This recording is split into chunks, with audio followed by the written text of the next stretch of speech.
身为一个团队长，我深知要照顾到每一位伙伴，并做到尽善尽美，是一件不容易的事情。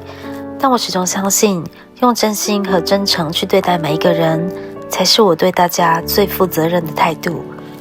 我们一起动手做了永生花 DIY 相框，每个人都带回了一份独一无二的美丽作品。这样的手作体验，真的成为大家特别的回忆。还有那个爆笑的注音小游戏，让大家笑声不断，气氛热闹又温馨。回程台中的路上，有位姐姐还说，我们团队的气氛就像一家人，让人觉得特别温暖，让我感到无比欣慰和感动。看到大家的笑容，彼此的支持，我知道我们的努力和付出都是值得的。